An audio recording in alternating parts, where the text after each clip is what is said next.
हे student, welcome once again. बच्चों, इस वाली वीडियो में हम लोग एक्सरसाइज 4.6 का जो फर्स्ट क्वेश्चन है ना, इसे सॉल्व करना सीखेंगे।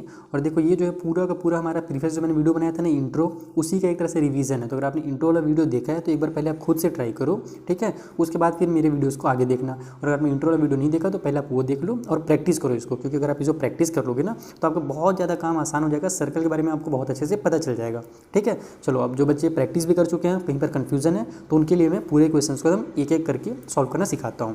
तो सबसे पहले देखो, बोला क्या जा रहा है कि यहाँ पर जो हमारा फिगर बना हुआ है ना, उसमें आपको कुछ कुछ चीज़ें आइडेंटिफाई करनी है। जैसे कि हमने पार्ट ऑफ द सर्कल जो पढ़ा था उसी से रिलेटेड पूरा क्वेश्चन है। जैसे सबसे पहला जो बोला गया है, the centre of the circle है ना, ऑफ सर्कल, यानी ये जो सर्कल बना है ये वाली, ठीक है। ये ध्यान रखना, इसके बारे में नहीं है ना, ये हमारे ये ऊपर वाला जो यहाँ पर डू दिस है ना, उसका चीज़ है। ये जो क्वेश्चन है इससे रिलेटेड है। तो इस सर्कल का जो सेंटर है वो कौन सा है, तो मैंने आपको बताया था ना, जो बीचों बीच का पार्ट होता है, बीचों बीच में जो एक पॉइंट होता है, उसे ही हम क्या कहते हैं, सेंटर ऑफ द सर्कल कहते हैं।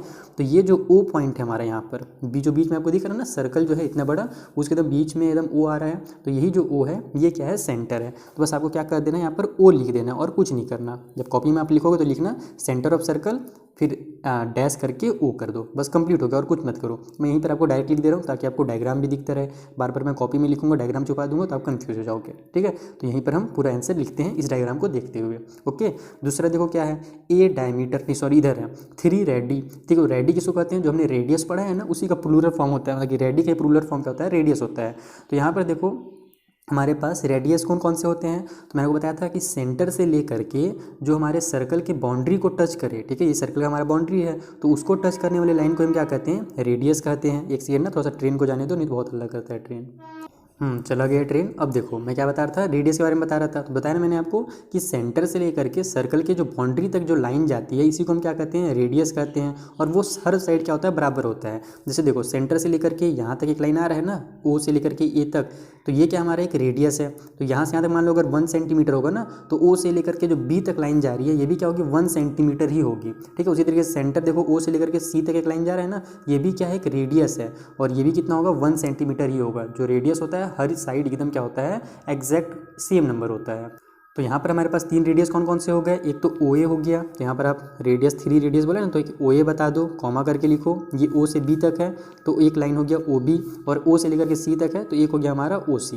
ये 3 हमारे क्या हो गए, डायमीटर, सॉरी रेडियस हो गया। अब आते हैं हम लोग सी वाले क्वेश्चन में, जहाँ पर हमें बोला गया है डायमीटर के बारे में बताइए। तो मैंने आपको बताया था डायमीटर क्या होता है कि जो एक ऐसी बड़ी सी बड़ी लाइन जो सर्कल के सेंटर से होकर के गुजरे और एक बाउंड्री से लेकर के दूसरे साइड की अपोजिट साइड की बाउंड्री तक वो टच हो जाए। और ये ध्यान जरूरी है कि वो सेंटर से क्या हो, क्रॉस करे। जैसे कि यहाँ पर देखो एक और लाइन आपको मिल जाएगी, ये भी देखो एक लाइन है जो इस वाले बाउंड्री से लेकर के अपोजिट साइड यहाँ तक गया है, लेकिन ये सेंटर से गुजरा क्या, नहीं गुजरा। सेंटर तो ये है, यहाँ पर है हमारा। तो सेंटर से जो लाइन गुजरती है ना, उसी को हम क्या कहते हैं, हमारा डायमीटर कहते हैं। डायमीटर होने के लिए ज़रूरी है कि वो एक साइड से लेकर के दूसरे साइड तक भी जाए और सेंटर से होकर के गुजरे। तो देखो ए वाली जो लाइन है, ये वाली जो लाइन, इसका नाम हम क्या लिख सकते हैं, ए सी या सी है, जो भी आप लिखना चाहो, यहाँ से यहाँ तक लिख सकते हो। तो ए सी जो हमारा है, ये इस साइड से इस साइड तक पूरा गया है और सेंटर से भी होकर गुजरा है। इसका मतलब यही क्या होगा, हमारा डायमीटर होगा, ठीक है। तो जो डायमीटर होता है ना, वो 2 रेडियस से मिलकर बनता है, ये भी आप यहाँ पर समझ सकते हो। यानी अगर रेडियस हमारा 1 सेंटीमीटर है तो जो डायमीटर होगा वो 1 और 1 2 सेंटीमीटर का ही होगा, क्लियर। तो यहाँ पर हमारा जो डायमीटर है उसका नाम हमको बताना है, तो हम इसका नाम ए सी लिख सकते हैं। आप सी ए भी लिख दो, जो दिया होगा आपके बुक में वो लिख सकते हो। ए सी लिखोगे तो भी गलत नहीं होगा, ठीक है। अगला देखो, डी नंबर में क्या बोला गया है, एक कॉर्ड के बारे में आपको बताना है। तो अब कॉर्ड क्या होता है ये जानना आपके लिए बहुत ज़्यादा जरूरी है। तो देखो क्या होता है कि जब 2 पॉइंट्स ऐसे होते हैं जो सेंटर के, यानी कि एक ऐसा लाइन जो सेंटर के 2 पॉइंट्स को मिलाता हो, ठीक है। सर्कल का जो हमारा 2 पॉइंट है, सेंटर बोल रहा हूँ शायद, है ना, सर्कल के 2 पॉइंट्स को जो मिलाता है उसे हम क्या कहते हैं, कॉर्ड कहते हैं। फॉर एग्जांपल जैसे देखो, यहाँ पर हमारा एक पॉइंट है ए में और एक पॉइंट है सी में, ये 2 पॉइंट को मिलाने वाली ये जो लाइन ए सी है ना, ये भी क्या है, कॉर्ड है, ओके। उस तरीके से यहाँ पर हमारा पॉइंट एक ई है और यहाँ पर एक हमारा पॉइंट डी है, ठीक है। और इन दोनों को भी एक लाइन मिला रहा है, तो किसी भी पॉइंट में, जरूरी नहीं कि बड़ा हो या छोटा हो, कॉर्ड छोटा बड़ा हो सकता है, बस क्या जरूरी है कि वो एक पॉइंट से लेकर के दूसरे पॉइंट को क्या करे, मिलाने वाली लाइन हो, ठीक है। तो एक ऐसी लाइन जो 2 पॉइंट्स को मिलाती है उसे हम क्या कहते हैं, कॉर्ड कहते हैं। तो कॉर्ड में आप ए सी भी लिख सकते हो और ई डी भी लिख सकते हो। ये दोनों क्या है, यहाँ पर हमें कॉर्ड दिए गए हैं। तो यहाँ पर छोटा वाला जो है ना, अलग से उसको ई डी लिख दो, क्योंकि ए सी हम पहले डायमीटर के लिए यूज़ कर चुके हैं। तो कॉर्ड में आप यूज़ करोगे तो गलत बिल्कुल भी नहीं होगा, ये ध्यान रखना। लेकिन अब हम लोग एक बार यूज़ कर चुके हैं, इसलिए मैं इस बार ई डी को लिख देता हूँ, ओके। तो ये हमारे एक कॉर्ड ई डी हो गया यहाँ पर, ठीक है, क्लियर। आगे देखते हैं अगला क्या क्वेश्चन है ई नंबर में। तो 2 पॉइंट्स इन द इंटीरियर। तो इंटीरियर का मतलब हम लोग एक्सरसाइज 4.4 से पढ़ते हुए आ रहे हैं, इंटीरियर का मतलब होता है अंदर, है ना, और एक्सटीरियर का मतलब होता है बाहर।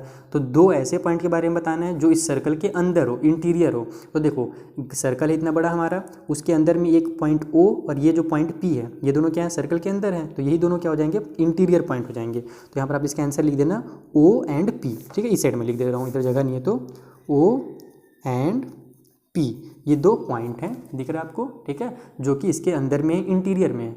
उसी तरीके से ए पॉइंट इन द एक्सटीरियर, यानी कि एक ऐसा पॉइंट जो सर्कल के बाहर हो, तो है क्या कहीं पर, अच्छा इस साइड छुपा हुआ है, ये देखो यहाँ पर एक पॉइंट है जो सर्कल के बाहर में है, एक्सटीरियर में है, तो इसका आंसर हो जाएगा पॉइंट Q।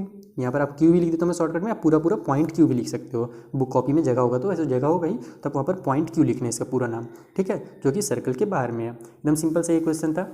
आगे बढ़ते हैं, आगे क्या बोला जा रहा है, सेक्टर के बारे में बताना है। तो सेक्टर के बारे में मैंने आपको यहीं पर बताया था पिछले वाले वीडियो में। सेक्टर क्या होता है कि जब हमारे एक आर्क जो होता है 2 रेडियस से मिलकर के एक पार्ट बनाता है, जैसे देखो ये हमारा यहाँ से यहाँ तक AB जो है ना एक आर्क है, OA जो है हमारा एक रेडियस है और OB एक क्या है, रेडियस है।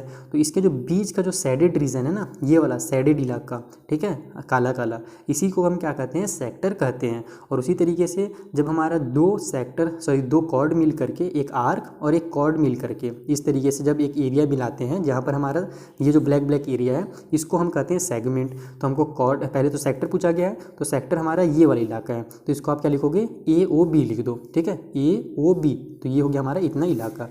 तो सेक्टर हमारा एक है AOB, और उसी तरीके से सेगमेंट कौन सा है, ये वाला इलाका, जहाँ पर हमारा जो कॉर्ड होता है वो क्या करता है, आर्क को मिला करके और कॉर्ड मिला करके एक एरिया बनाते हैं। यहाँ पर जो एरिया आपको दिख रहा है इसे हम क्या कहते हैं, सेगमेंट कहते हैं। तो ये हमारा क्या हो जाएगा, ED, ठीक है, ED क्या है, एक सेगमेंट है। तो अब यहाँ देखो आप ED पहले कॉर्ड में भी आया था, यहाँ सेगमेंट में भी आ रहा है, तो इसमें आप क्या लिख देना, शेडेड रीजन करके लिख देना, क्योंकि ये हमारा जो ED है वो जो शेडेड वाला है ना पार्ट, ये वाला पार्ट, ये क्या है, हमारा सेगमेंट है, और ये जो ED जो एक लाइन है वो क्या है, कॉर्ड है। इतना क्लियर हो गया। तो आई होप आपको क्वेश्चन में फर्स्ट हाफ अच्छे से समझ में आ गया होगा, और ये पूरा रिवीजन से रिलेटेड था। अब मिलेंगे हम लोग नेक्स्ट वीडियो में, जहाँ पर जो अगला क्वेश्चन है उसको भी मैं आपको एकदम डिटेल में समझा दूंगा, ठीक है।